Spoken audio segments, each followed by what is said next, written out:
अस्सलाम वालेकुम। आज हमारा इंट्रोडक्शन टू कंप्यूटर प्रोग्रामिंग का 7th लेक्चर है।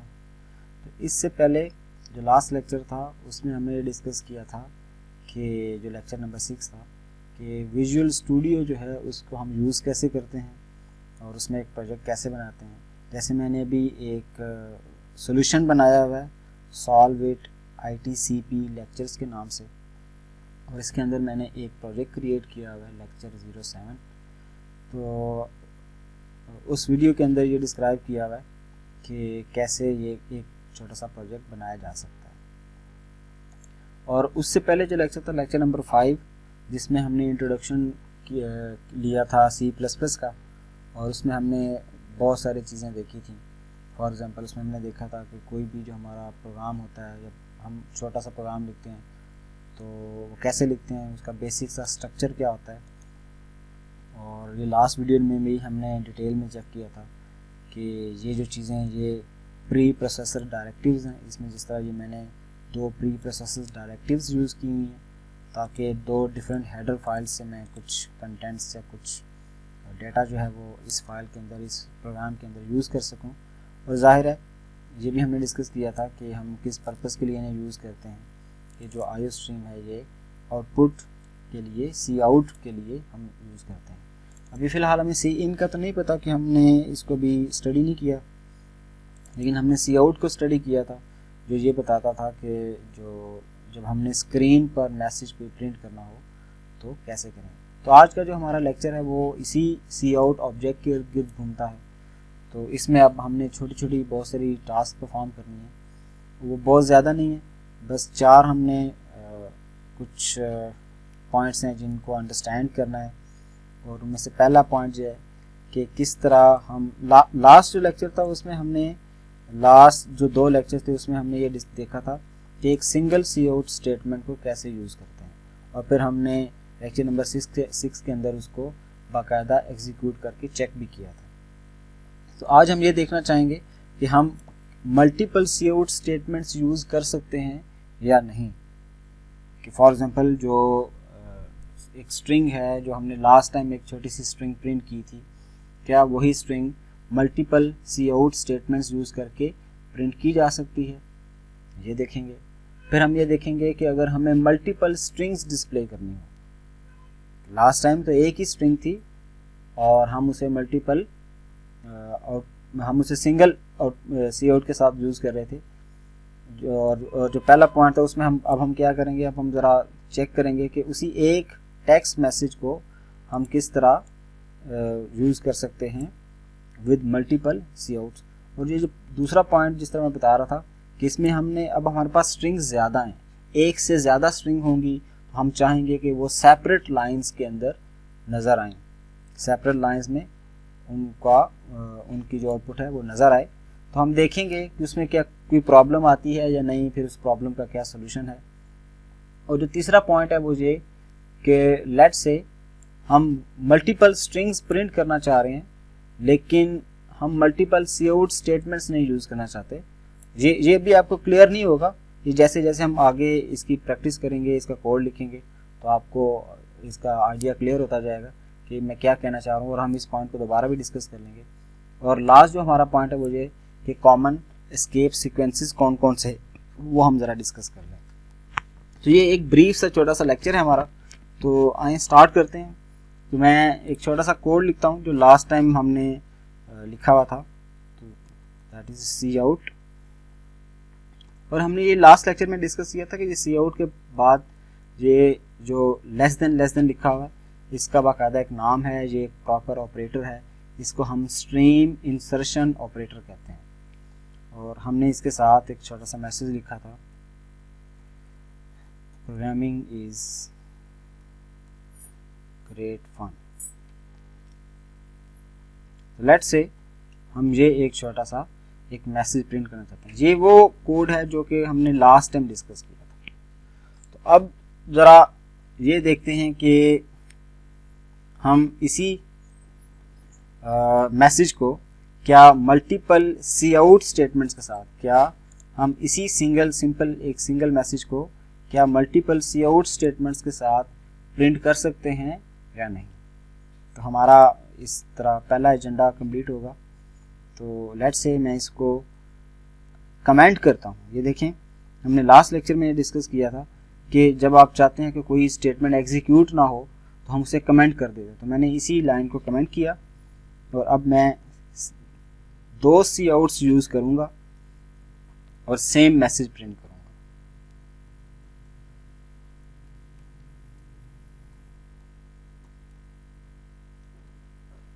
तो ये मैंने यहाँ तक प्रिंट किया और सेमीकोलन लगाया, सेमीकोलन इज मस्ट। और एक और मैंने सी आउट ले ली और उसके अंदर मैंने लिख दिया ग्रेट फन। अच्छा, तो अभी आप देखें कि मैंने सिंपल क्या किया हुआ, मैंने एक वही जो एक स्टेटमेंट थी उसको मैंने मल्टीपल स्टेटमेंट्स, सी आउट की मल्टीपल स्टेटमेंट्स के अंदर ब्रेक कर दिया। तो अब हम इसको एग्जीक्यूट करने की कोशिश करते हैं। तो सबसे पहले हम क्या करते हैं, हम हमेशा बिल्ड करते हैं। तो ये हमने लास्ट लेक्चर में डिस्कस किया था कि बिल्ड इसलिए करते हैं ताकि अगर कोई इसमें हमारे प्रोग्राम के अंदर कोई सिंटैक्स एरर हो तो वो हमें बता दे कि कोई एरर तो नहीं है। तो इसने हमें बता दिया कि सक्सेसफुली ये बिल्ड हो गया है। तो अब हम ज़रा इसकी आउटपुट देखते हैं। हम डीबग में गए और स्टार्ट विदाउट डीबगिंग हमने किया और ये हमारे पास स्क्रीन पे एक आउटपुट आ गई। अच्छा, गौर कीजिएगा, जहाँ मैंने ये जो एक सिंगल स्टेटमेंट थी इसको मैंने मल्टीपल लाइंस में लिखा है, लेकिन जब ये कंसोल पर प्रिंट हुई है तो ये एक ही लाइन में प्रिंट हुई है। ये बात बड़ी काबिल गौर है कि जब भी हम सी आउट को कुछ डेटा डिस्प्ले करने के लिए देते हैं तो वो कोशिश करता है कि वो इस कंसोल की जो मैक्सिमम विड्थ अवेलेबल है, जो कि ये सारी इतनी सारी विड्थ अवेलेबल है, वो इस सारी विड्थ को यूज़ करे और वो ज़ाहिर है वो उसे कंज्यूम करेगा। ये नेक्स्ट लाइन में तब जाएगा जब ये सारी रो कंज्यूम हो जाएगी, यहाँ कोई डेटा डिस्प्ले करने के लिए कोई स्पेस नहीं बचेगी, तो फिर उसको नेक्स्ट लाइन में लेके जाएगा। हम इसका छोटा सा डेमो लेते हैं। लेट्स से मैं इन्हीं 2 लाइंस को कॉपी करके बार बार पेस्ट कर देता हूँ और फिर मैं इनको, अच्छा ये देखें, अब मैं डायरेक्ट स्टार्ट विदाउट डीबगिंग कर रहा हूँ। तो ये मेरा जो कंपाइलर है वो इसको सबसे पहले बिल्ड कर लेगा खुद ब खुद और फिर उसको एग्जीक्यूट भी कर देगा। तो अब यहाँ गौर करें, यहाँ मैंने जितनी दफ़ा भी ये कॉपी पेस्ट किया था तो ये उसी सेम लाइन के अंदर बार बार वही मैसेज प्रिंट करता जा रहा है और जब उसके पास ये कंसोल की स्पेस ख़त्म हो गई तो उसके बाद जो डेटा बचा है उसको उसने नेक्स्ट रो में या नेक्स्ट लाइन में प्रिंट किया। तो समटाइम ये हमारे लिए फ़ायदेमंद भी होता है और ये कभी कभी हमारे लिए सूटेबल नहीं भी होता। फॉर एग्जांपल अभी मैं ये चाहता था कि ये जितने भी मैसेजेस हैं ये सेपरेट लाइंस में आते, तो ये ऐसा नहीं हो रहा, तो उसके लिए हमें कुछ और चीज़ यूज़ करनी पड़ेगी।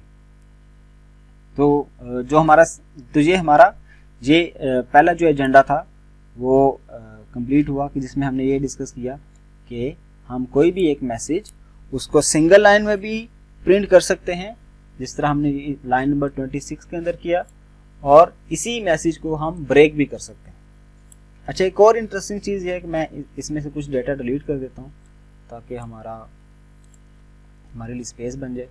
हम एक और काम ये भी कर सकते हैं, ये थोड़ा सा आपने गौर करना है।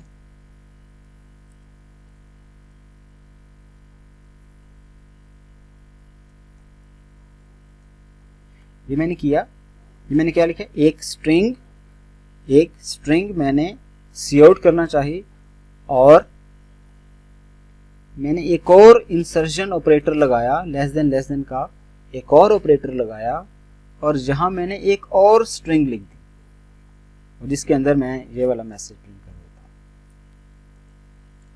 तो देखें, इससे पहली स्टेटमेंट में क्या हो रहा था, लाइन नंबर 28 और लाइन नंबर 29 जो है, इसमें क्या हो रहा था, मेरे पास दो डिफरेंट स्ट्रिंग्स थी। इन दो डिफरेंट स्ट्रिंग्स को मैंने दो डिफरेंट सी आउट की स्टेटमेंट्स के साथ प्रिंट किया। ठीक हो गया, दो डिफरेंट सी आउट की स्टेटमेंट्स के साथ प्रिंट किया। अब मैं यही काम कर रहा हूं, मैंने काम यही करना है कि दोनों को प्रिंट करना है, लेकिन मैंने क्या किया, मैंने सिंगल सी आउट स्टेटमेंट के साथ इन दोनों स्ट्रिंग्स को डिस्प्ले कर दिया। ठीक हो गया जी, तो ये बात क्लियर होगी। हमारा जो एजेंडा नंबर 3 था वो फुलफिल हुआ कि हम मल्टीपल स्ट्रिंग्स को सिंगल सी आउट स्टेटमेंट के साथ कैसे शो कर सकते हैं। अभी इसमें कुछ कमियां हैं, हम मजीद भी इस एजेंडा पे दोबारा वापस आएंगे, क्योंकि अभी ये हो रहा है कि ये एक ही लाइन के अंदर ये दोनों स्ट्रिंग्स को प्रिंट कर रहे हैं, लेकिन समटाइम हमें ऐसा नहीं चाहिए। फॉर एग्जांपल कभी हमें मैसेजेस मल्टीपल लाइंस पे प्रिंट करने होंगे, तो उस केस में हम क्या करेंगे, ये अभी हम देखते हैं। अच्छा, अभी भी अगर ये जो इतना सा कोड लिखा हुआ है इसको हम एग्जीक्यूट करके चेक करते हैं तो हमें एक प्रॉब्लम नजर आएगी। ये दो डिफरेंट मैसेजेस हैं, तो मैं चाहता ये हूं कि किसी तरह ये दोनों मैसेजेस सेपरेट लाइंस में नजर आए। फॉर एग्जांपल ये जो फर्स्ट मैसेज है ये यहाँ तक नजर आए, उसके बाद जो नेक्स्ट मैसेज जो रिपीट हो रहा है ये नेक्स्ट लाइन में रिपीट हो, ये सिंपल इसी लाइन में रिपीट ना हो बल्कि किसी नेक्स्ट जो लाइन है उसमें ये रिपीट हो। तो उसके लिए हम क्या करेंगे, तो हमारे पास एक चीज़ होती है जिसे हम कहते हैं एंड लाइन। इसको हम नॉर्मली एक स्ट्रीम मैनिपुलेटर ये होता है एंड लाइन। तो हमारे पास एक फैसिलिटी अवेलेबल है एंड लाइन, इसको हम शॉर्ट फॉर्म में C++ में ये जो फैसिलिटी है इसको हम कहते हैं एंड एल, और ये स्टैंड्स फॉर एंड लाइन। ये एंड लाइन हम स्पेशल एंटिटी है, जिस तरह हमारे पास ये जो सी आउट है ये एक स्पेशल ऑब्जेक्ट है, इसी तरह ये एंड एल एक स्पेशल मैनिपुलेटर है जिसका काम क्या है, जो हमेशा आउटपुट को नेक्स्ट लाइन पर लेकर जाता है। तो अब हम ये चाहते हैं कि किसी तरह ये जो फर्स्ट मैसेज है इसके प्रिंट होने के बाद जो नेक्स्ट मैसेज है ये नेक्स्ट लाइन में चला जाए। तो हम क्या करेंगे, हम यहाँ लेट्स से मैं एक और मैसेज इसको दोबारा कॉपी कर लेता हूँ और मैं यहाँ प्रिंट करना चाहता हूँ। तो अब मैं ये चाहता हूँ कि पहले दो जो मैसेजेस हैं वो सेम लाइन में प्रिंट हो, लेकिन ये जो थर्ड मैसेज है ये हमेशा एक सेपरेट लाइन में प्रिंट हो। तो मैं क्या करूँगा, मैं इसकी जगह यहाँ जाकर ये जहाँ मेरी स्ट्रिंग एंड हो रही है, ये वाली स्ट्रिंग जहाँ एंड हो रही है, तो मैं इसके लास्ट में सेमीकोलन से पहले मैं एक और लेस देन का ऑपरेटर लगाऊंगा और जहाँ मैं एंड एल लिख दूँगा। तो ये देखें मैंने कैसे लिखा, ये नॉर्मल एंड एल, इसके साथ कोई डबल कोट्स नहीं लगाई, ये कोई स्ट्रिंग नहीं है, ये एक स्पेशल ऑपरेटर है जो कि C++ में पहले से नॉन है। उसको पहले से पता है कि जब एंड एल आएगा तो मैंने क्या करना है।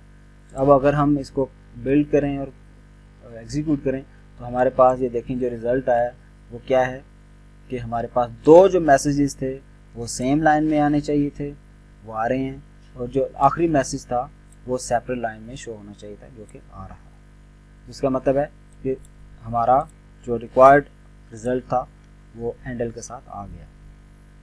अब लेट्स से आप ये चाहते थे कि लेट्स से हम एक और छोटी सी एग्जांपल ले लेते हैं। अच्छा, हम ये भी कर सकते हैं कि लेट्स से मैं थोड़ी सी ज़्यादा स्पेसेस देना चाहता हूँ। मैं ये चाहता हूँ कि ये जो ऊपर मैसेजेस थे ये थोड़ा सा ऊपर रहें और इसके बाद जो मैसेज मैं भी लिखने जा रहा हूँ वो मैसेज नीचे कहीं प्रिंट हो। लेट्स से मैं इस कोर्स का नाम प्रिंट करना चाहता हूँ, तो कोर्स का नाम है इंट्रो टू कंप्यूटर प्रोग्रामिंग, और इसके बाद मैं एक और सी आउट यूज़ करता हूँ जिसमें मैं प्रिंट करता हूँ कि बाय सॉल्व इट। अच्छा, अब इसमें थोड़ा सा गौर करें कि ये जो मैसेज है, ये जो लाइन नंबर 37 एंड 38 में ये दो डिफरेंट स्ट्रिंग्स हैं, मैं ये चाहता हूँ पहली स्ट्रिंग जो है वो एक सेपरेट लाइन में भी नज़र आए और जो दूसरी स्ट्रिंग है वो नेक्स्ट लाइन में नज़र आए, तो आपको पता है कि क्या करना है। तो यू ऑलरेडी नो कि हमें जस्ट क्या करना है, हमें जिस लाइन को नेक्स्ट रो में लेकर जाना है, जिस आउटपुट को नेक्स्ट लाइन में लेकर जाना है, उससे प्रीवियस वाली स्टेटमेंट में के लास्ट में हम एंडर लिख देंगे, एंड लाइन। तो ऑटोमेटिकली क्या होगा, इस मैसेज के बाद नेक्स्ट लाइन आएगी और उसके बाद जो भी आउटपुट होगी वो हमेशा नेक्स्ट लाइन में प्रिंट होगी। अच्छा, लेकिन मैं जहाँ एक और चीज़ भी करना चाहता हूँ, मैं ये चाहता था कि ये जो मेरा ये वाला इंट्रोडक्शन टू कंप्यूटर प्रोग्रामिंग का मैसेज है, ये इस मैसेज से एटलीस्ट 2 लाइंस का गैप रखे। तो मैं यहाँ 2 लाइंस का गैप रखना चाहता हूँ।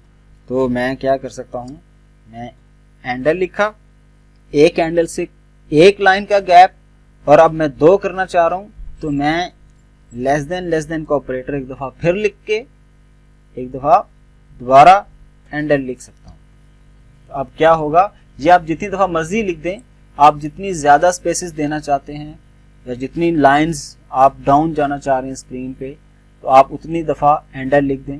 मैंने 2 लाइंस का गैप देना है, इसलिए मैंने इसको दो लाइंस के लिए 2 दफ़ा एंडल लिखा। तो इसको एग्जीक्यूट करके चेक करते हैं। तो ये देखें, तो ये हमारे जो मैसेजेस थे, उसके बाद एंड लाइन एक दफ़ा यहाँ लेकर आएगा, तो दूसरी जो एंड लाइन है उसने हमारे मैसेज को यहाँ प्लेस कर दिया। और इसके बाद जो मैसेज, इस मैसेज के बाद जो हमने एंडर लिखा हुआ था, इस मैसेज के बाद ये जो हमने एंडर लिखा हुआ था वो हमें यहाँ ले आया। तो इस तरह हमारी जो रिक्वायर्ड आउटपुट थी वो आ गई। तो अब आपने देखा कि किस तरह हम एक छोटी सी स्ट्रिंग को मल्टीपल पार्ट्स में डिवाइड करके मल्टीपल काउट स्टेटमेंट्स के साथ प्रिंट कर सकते हैं। और उसमें जो प्रॉब्लम कह लें, वो प्रॉब्लम यही है कि जब तक आपकी कंसोल में जो एक रो के अंदर स्पेसेस हैं या कैपेसिटी अवेलेबल है, वो जब तक फुल नहीं हो जाती तब तक वो उसी रो में प्रिंट करता जाएगा। तो जब भी आप किसी नेक्स्ट रो में डेटा को प्रिंट करना चाहेंगे तो हम किसका इस्तेमाल करेंगे, हम एंडल का इस्तेमाल करेंगे। ठीक हो गया। तो इस तरह ये हमारी छोटी सी एक एग्जांपल थी जिसमें हमने ये देखा कि सबसे पहले कि हम मल्टीपल काउट स्टेटमेंट्स कैसे यूज़ कर सकते हैं। तो अब यहाँ जितनी भी स्टेटमेंट्स हैं वो सारी की सारी मल्टीपल काउट स्टेटमेंट्स हैं। तो मैंने ये मैसेज बार बार प्रिंट किया। आप कोई और मैसेज भी प्रिंट कर सकते हैं, अपना नाम प्रिंट कर सकते हैं, आप अपने सिटी का नाम प्रिंट कर सकते हैं, आप अपना एड्रेस प्रिंट कर सकते हैं, वगैरह वगैरह वगैरह। अच्छा, आप एक और काम भी कर सकते हैं। फॉर एग्जाम्पल, मैं ये एक छोटा सा मैसेज प्रिंट करना चाहता हूँ। मैं अपना नाम प्रिंट करता हूँ और फिर मैं एक और काम भी कर सकता हूँ कि जिस तरह मुझे अपना नाम प्रिंट करना है, मैं अपनी एज प्रिंट करना चाहता हूँ। और लेट्स से एज मैंने ये रखी और इसके बाद मैंने कोई और अपना सिटी लेट्स से मैं प्रिंट करता हूँ। तो ये मैंने एक छोटा सा मैसेज प्रिंट करना चाहा, लेकिन ये देखें, ये मैंने एक ही लाइन के अंदर सारा कुछ किया हुआ है। अच्छा, इस एक बड़ी स्टेटमेंट को हम ऐसे भी लिख सकते हैं। ये देखें, इस स्टेटमेंट को ये जो ऑपरेटर है इसको मैं यूं नेक्स्ट लाइन में लेके जा सकता हूँ, ऐसे ऐसे।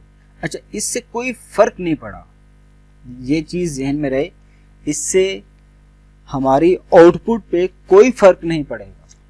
काउट को अभी भी पता है कि सबसे पहले मैंने ये स्ट्रिंग प्रिंट करनी है, फिर उसी रो के अंदर मैंने 30 प्रिंट करना है और फिर उसी रो के अंदर मैंने इस्लामाबाद को प्रिंट करना है। तो ये तीनों कंटेंट्स वो एक ही रो के अंदर प्रिंट करेगा। तो आप देख लें, ये जस्ट हमारे लिए, हमारी अंडरस्टैंडिंग के लिए है, अदरवाइज कंप्यूटर इसको बिल्कुल ऐसे ही देख रहा है कि ये एक सिंपल सा मैसेज है और वो एक ही रो में प्रिंट होगा। अच्छा, ये देखें, अब जहाँ आपको एक प्रॉब्लम नज़र आ रही होगी, वो प्रॉब्लम क्या है कि असद के बाद कोई स्पेस नहीं है, वो जो नंबर है वो साथ ही इसके जुड़ा हुआ है, कॉन्कैटिनेट हुआ हुआ है, और जो इस्लामाबाद है वो भी बिल्कुल उसके साथ जुड़ा हुआ है, प्लेस हुआ हुआ है। तो ये एक थोड़ा सा प्रॉब्लम है, तो हमें इसको हैंडल करना चाहिए। इसको हम कैसे हैंडल कर सकते हैं? इसके मल्टीपल वेज हो सकते हैं। इसका एक तरीका ये है कि मैं ये चाहता हूँ कि ये जो नाम है असद, इसके बाद एक छोटी सी स्पेस प्रिंट हो जाए। तो स्पेस प्रिंट करने के लिए मैं डबल कोट्स लिख रहा हूँ और डबल कोट के अंदर एक स्पेस ऐसे प्रिंट कर देता हूँ। देखें, याद रहे, मैं जितनी इन डबल कोट्स के बाहर मैं जितनी मर्जी स्पेसिस देता रहूँ, उसका कंसोल की स्क्रीन पर कोई इफेक्ट नहीं होगा। ये देखें, ये मैंने इतनी सारी स्पेसिस दी हैं असद के बाद, लेकिन इन स्पेसिस का जो मेरी ब्लैक स्क्रीन वाली जो कंसोल है उस पर कोई इफेक्ट नहीं होगा। वो जस्ट ये देख रहा है कि इन डबल कोट्स के अंदर कोई स्पेस है या नहीं। अब मेरे पास एक सोल्यूशन ये था, जो कि इजी सोल्यूशन ये हो सकता था कि मैं असद के बाद यहाँ डबल कोट्स के अंदर ही स्पेस दे दूँ, तो इससे भी मेरा प्रॉब्लम सॉल्व होगा। और इसी तरह मैं इस्लामाबाद से पहले आई से पहले एक स्पेस दे दूँ, तो इससे भी मेरा वो प्रॉब्लम जो है वो सॉल्व हो गया कि एक स्पेस का गैप आ गया। तो ये देखें, मेरा जो आउटपुट है वो बेहतर हो गया। लेकिन यही चीज़ हम प्रोफेशनल तरीके से कैसे कर सकते हैं कि हमेशा ऐसा नहीं होता कि आपके पास नाम के से पहले और नाम के बाद कोई स्पेस हो। तो उसकी बेस्ट अप्रोच क्या है कि आप यहाँ लेस देन का एक ऑपरेटर लगाएं और ये स्पेसेस यहाँ ऐड कर दें और इसी तरह यहाँ ऐड कर दें। तो ये क्या हुआ कि मैंने पहले एक स्ट्रिंग प्रिंट की, फिर मैंने एक स्पेस प्रिंट की। ये सारा कुछ आपस में जुड़ता जाएगा, कैनकेटिनेट होता जाएगा, जुड़ता जाएगा। असद के साथ स्पेस जुड़ जाएगी, फिर उसके बाद 30 जुड़ जाएगा, फिर स्पेस जुड़ जाएगी और फिर इस्लामाबाद जुड़ जाएगा। तो इस तरह हमारी वो जो आउटपुट थी वो दोबारा से वही वाली आउटपुट आ जाएगी जो लास्ट केस में आ रही थी। तो इस तरह हमारा एक छोटा सा ये प्रॉब्लम भी सॉल्व हो गया। लेकिन इसमें आप ये देखें कि मैंने सिंगल स्टेटमेंट यूज़ की। अच्छा, मैं ये भी कर सकता था कि मैं सेम लाइन के अंदर ये सारा कुछ लिखता। कंप्यूटर को फर्क नहीं पड़ रहा कि मैं ये वाली पूरी जो स्टेटमेंट है ये ऐसे लिख रहा हूँ या कैसे लिख रहा हूँ। कंप्यूटर ये स्पेसिस जो हैं इनको इग्नोर कर रहा है। इवन कि अगर मैं ये काम परफॉर्म करूँ ना, जो कि इनवैलिड है, जो कि हमें करना नहीं चाहिए, लेकिन अगर हम ऐसा कर भी दें तो कंप्यूटर को कोई फर्क नहीं पड़ता। ये देखें, मैंने क्या किया है, मैंने हर चीज अलग अलग लाइंस में लिख दिया। अब कंप्यूटर क्या देख रहा है? वो देख रहा है सी आउट के बाद लेस देन आ रहा है या नहीं आ रहा है। उसके बाद कोई डेटा आ रहा है या नहीं आ रहा है, बिल्कुल आ रहा है। फिर उसके बाद क्या कोई इंसर्शन का ऑपरेटर आ रहा है या नहीं आ रहा, बिल्कुल आ रहा है। तो वो जस्ट ये पैटर्न देख रहा है कि इसके बाद इस चीज को आना चाहिए, वो चाहे एक स्पेस के बाद आए या 100 स्पेसिस के बाद आए, उसको फर्क नहीं पड़ रहा। ठीक हो गया। तो इसलिए हमने इस बात का ख्याल रखना है कि एज ए गुड प्रोग्रामर हम इस चीज़ का ख्याल रखें कि चीज़ें बड़े ऑर्गेनाइज तरीके से हों। अब ये देखें, ये मैंने सी आउट के बाद अगर मैं स्पेस ना भी दूं तो इससे भी कोई फ़र्क नहीं पड़ता। लेकिन एज ए गुड प्रोग्रामर ये हमारी एक अच्छी अप्रोच होती है कि हम सी आउट के बाद एक छोटी सी स्पेस दे दें ताकि चीज़ें ज़रा गैप के साथ अच्छी लगती हैं। तो मैं इसको वापस ले आता हूँ।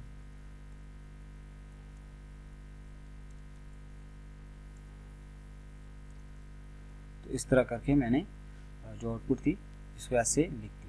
तो ये अभी भी मेरा सेम तरह का रिजल्ट आ रहा है। तो अब हमारा जो एजेंडा था उसमें क्या था कि हमने मल्टीपल सी आउट स्टेटमेंट्स यूज़ की। वो हमें आइडिया होगा कि कैसे यूज़ कर सकते हैं, और ज़रूरी नहीं है कि हम उनमें सिर्फ स्ट्रिंग्स को ही प्रिंट कर सकते हैं। हम कोई इंटीजर, कोई वैल्यू भी, कोई नंबर भी हम प्रिंट कर सकते हैं। और जो दूसरा एजेंडा था कि हम मल्टीपल स्ट्रिंग्स को डिफरेंट लाइंस में प्रिंट कर सकते हैं। तो यस, वी डिड इट। हम मल्टीपल लाइंस में कैसे प्रिंट कर सकते हैं? Using and. अच्छा, जो तीसरा हमारा एजेंडा था वो ये था कि display multiple strings with single cout statement. तो यहाँ अगर आप देखें तो मैंने क्या किया हुआ है, मैंने इस लाइन में भी 2 डिफरेंट स्ट्रिंग्स थी, उनको एक सिंगल सी आउट स्टेटमेंट के साथ प्रिंट किया हुआ है। यहाँ भी यही किया हुआ है।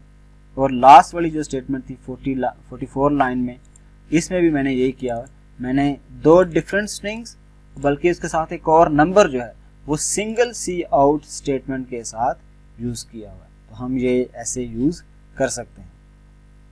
अच्छा, अब जो लास्ट हमारा टॉपिक है या जो हमारा पॉइंट है या एजेंडा पॉइंट है वो ये है कि कुछ कॉमन एस्केप सीक्वेंसेस होते हैं। तो हम कुछ एस्केप सीक्वेंसेस की बात कर लेते हैं। तो उनके लिए मैं कोशिश करता हूँ कि किसी तरह मैं इस सारे कोड को जो मैंने पहले से लिखा हुआ है इसको कमेंट कर दूँ। हमने लास्ट जो लेक्चर नंबर 5 था उसके अंदर ये डिस्कस किया था कि जब हम एक कोड जो हमने लिखा हो और हम चाहते हो कि ये एग्जीक्यूट ना हो तो हम उस कोड को कमेंट कर सकते हैं, और उसके लिए हमारे पास दो तरह की ऑप्शंस अवेलेबल थी। एक उनमें से ऑप्शन क्या थी, ये डबल स्लैश वाली, ये सिंगल स्टेटमेंट को कमेंट करने के लिए, और एक अगर हम मल्टीपल लाइंस को कमेंट करना चाहें तो फिर क्या करेंगे। तो उसके लिए हमने पढ़ा था कि हम स्लैश स्टार ये यूज़ करते हैं एज ए स्टार्टिंग कमेंट, और उस कमेंट को एंड करने के लिए हम ये स्टार और स्लैश लगाते हैं। तो मैंने यहाँ स्टार्टिंग कमेंट लगा दिया स्लैश स्टार, और मैं चाहूँगा कि जहाँ तक मेरा जो कोड है वो सारा का सारा कमेंट हो जाए। तो स्टार स्लैश लगाया तो ये एक ब्लॉक बन गया जो कि मल्टी लाइन ब्लॉक है कमेंट का। अब इस पूरे ब्लॉक के अंदर जितनी भी स्टेटमेंट्स लिखी होंगी वो सारी कमेंट्स हो जाएंगी। इसका मतलब है कि वो एग्जीक्यूट नहीं होगी। अब मेरे पास डिफरेंट एस्केप सीक्वेंसेस हैं, मैं ज़रा उनको लिख लेता हूँ।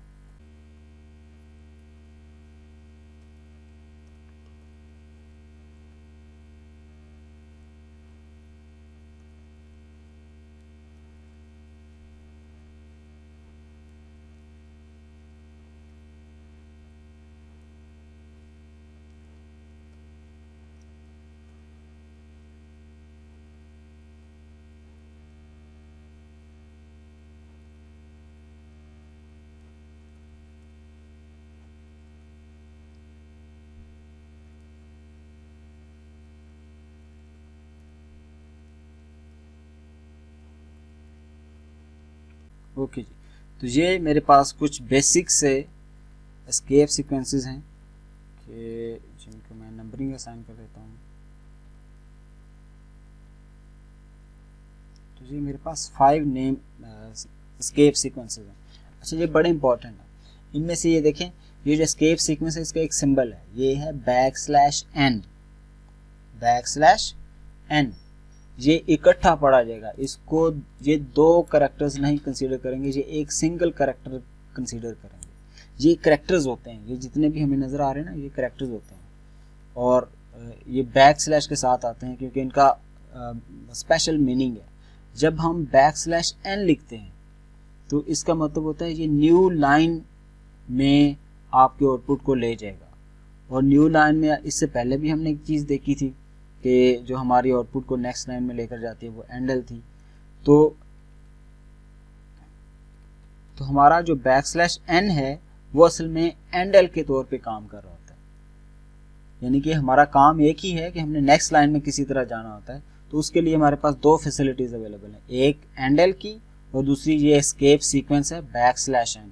ये याद रहे, ये स्लैश n नहीं है, ये स्लैश ये वाली स्लैश नहीं है, ये जो फॉरवर्ड स्लैश होती है ना ये वाली डिवीजन वाली, ये नहीं है, ये बैक स्लैश है, बैक स्लैश ये उल्टी वाली स्लैश है। ठीक है जी।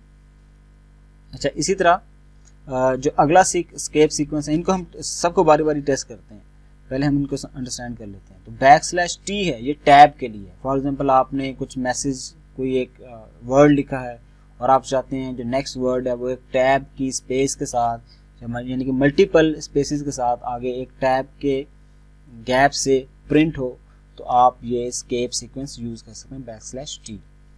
इसी तरह अगर किसी जगह हमें बैकस्लैश की ज़रूरत पड़ गई कि हम मैसेज के अंदर आउटपुट में बैकस्लैश प्रिंट करना चाहें, तो जब भी हम अगर सिंगल बैकस्लैश लगाएंगे तो वो काम नहीं करेगी, तो हमें ये डबल बैकस्लैश लगानी पड़ेगी जस्ट आउटपुट में बैकस्लैश को प्रिंट करने के लिए। इसी तरह अगर हमें कभी सिंगल कोट प्रिंट करनी पड़े, फॉर एग्जांपल मैं एग्जांपल लेता हूँ कि हम ये कहते हैं कि ये प्रिंट हो, मेल प्रिंट हो और इसके इर्द गिर्द ऐसे सिंगल कोड लिखी हो, आप ये आउटपुट पर प्रिंट करना चाहते हैं तो ये कब पॉसिबल होगा, ये आपके इस एस्केप सीक्वेंस की हेल्प से पॉसिबल होगा, अदरवाइज ये आउटपुट में सिंगल कोट्स नहीं आएंगे। इसी तरह आप अगर सेम यही आउटपुट चाहते हैं लेकिन आप चाहते हैं कि इसके स्टार्ट और एंड पे डबल कोट्स आए, तो तब भी आपको ये वाला एस्केप सीक्वेंस यूज करना पड़ेगा जिस जो डबल कोट्स के लिए, तो बैक स्लैश। तो इन सब चीज़ों में देखें कॉमन क्या है, हर एक से पहले बैक स्लैश आ रही है और फिर जो भी आपने इन तीनों के केस में जो करैक्टर आप प्रिंट करना चाह रहे हैं वो प्रिंट कर दिया। टैब के केस में 6 to 7 स्पेसिस का गैप आएगा और एन के केस में बैक स्लैश एन के केस में नेक्स्ट लाइन में हम जाएंगे। तो अब हम इनको टेस्ट कर लेते हैं। तो हम एक छोटी सी सी आउट लगाते हैं और उसमें हम लिखते हैं इस्लामाबाद पाकिस्तान।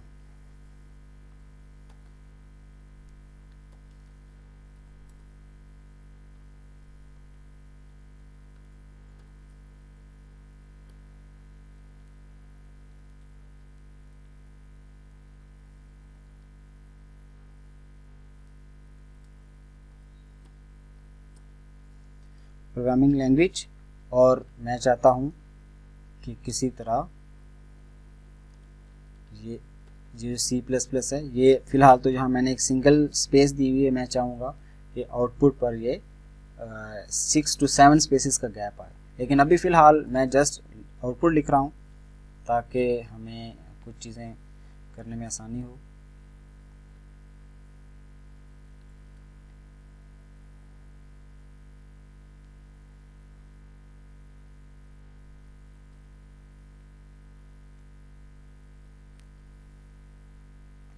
तो जहाँ मैं चाहूँगा आउटपुट पे मैं ये बैक स्लैश प्रिंट करना चाहता हूँ, विजुअल स्टूडियो।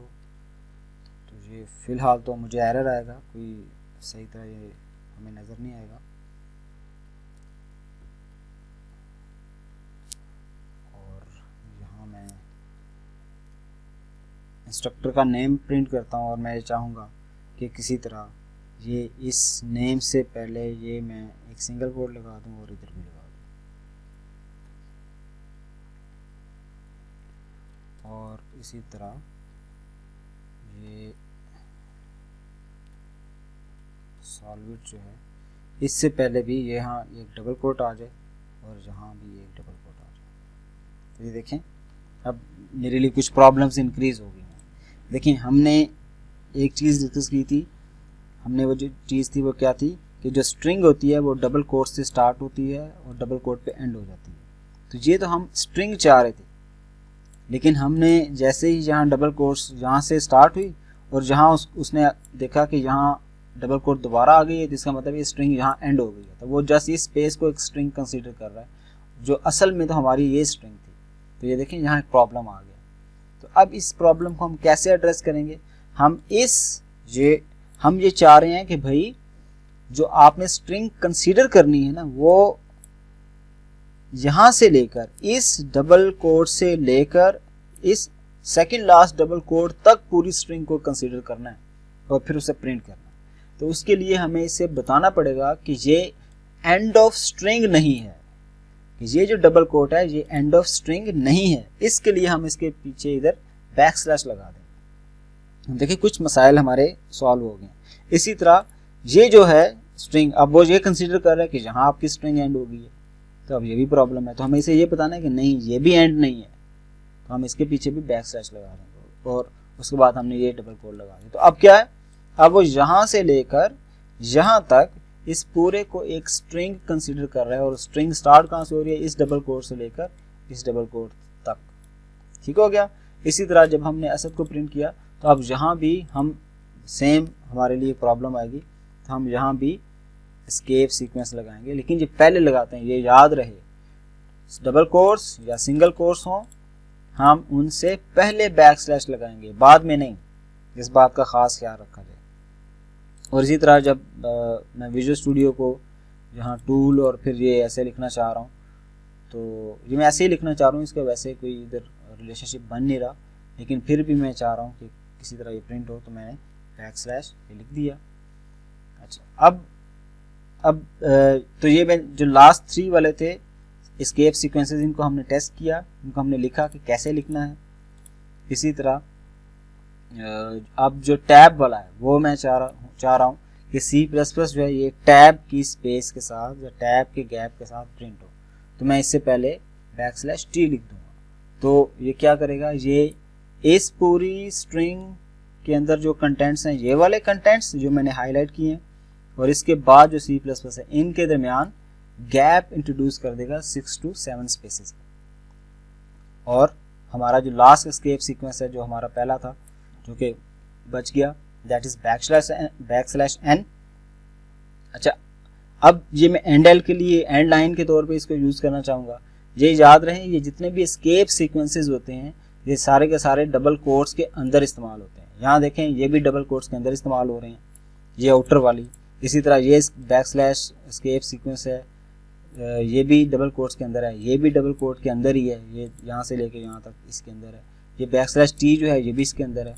तो अब जब \n की बारी आएगी तो जिस तरह हमने, अब ये ऐसा नहीं है कि आपने जिस तरह एंडल लिखा था, जिस तरह हमने लास्ट टाइम एंडल लिखा था तो हम \n यहाँ लिख देंगे, नो ऐसे नहीं। अच्छा, यहाँ भी लिखा जा सकता है इस जगह भी, लेकिन वहाँ हमें डबल कोट्स के अंदर लिखना होगा इसको, ये बात याद रहे, डबल कोट्स के अंदर ही लिखना होगा। फिर भी हमें, अब हमारी चॉइस है, हम इसको सेपरेट एक स्ट्रिंग में लिख कर और फिर इंसर्जन ऑपरेटर या लेस देन ऑपरेटर के थ्रू उस काउट के साथ कंबाइन करते हैं, या हम ये भी कर सकते हैं कि ये जो स्ट्रिंग जहाँ एंड हो रही है उस स्ट्रिंग के बाद हम \n लिखते हैं यहाँ।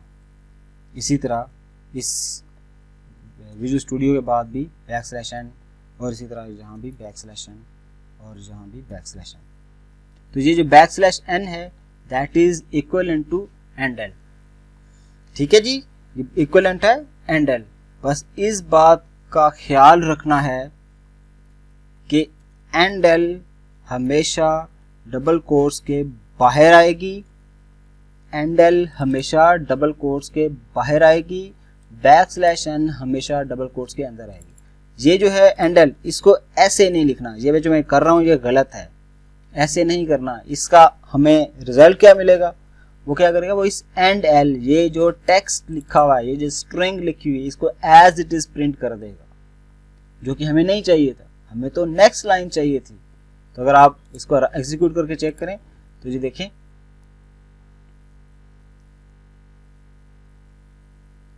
ये देखें रियासत के बाद ये एंडल लिखा हुआ है, ये तो नहीं हमें चाहिए था, हमें तो नेक्स्ट स्पेस चाहिए, नेक्स्ट लाइन चाहिए थी। तो और जहां अगर आप देखें, यहाँ देखें ये स्लैश आ रहा है, हमने इसकी जगह डबल स्लैश लिखा था, लेकिन यहाँ ये सिंगल स्लैश आ रही है। तो एस्केप सीक्वेंस ने अंडरस्टैंड कर लिया कि मुझे एक सिंगल ये \n प्रिंट करनी। इसी तरह ये C++ से पहले गैप ज़्यादा हो गया है, ये टैब की वजह से है। तो बाकी जो नेक्स्ट लाइन में हर मैसेज आ रहा है ये \n की वजह से आ रहा है। तो इस बात का ख्याल रखना है, एंडल को विदाउट डबल कोट्स या स्ट्रिंग की कोट्स यूज़ किए बगैर यूज़ करना है, और जब भी \n को हमने यूज़ करना है उसको हमेशा डबल कोट्स के अंदर यूज़ करना है।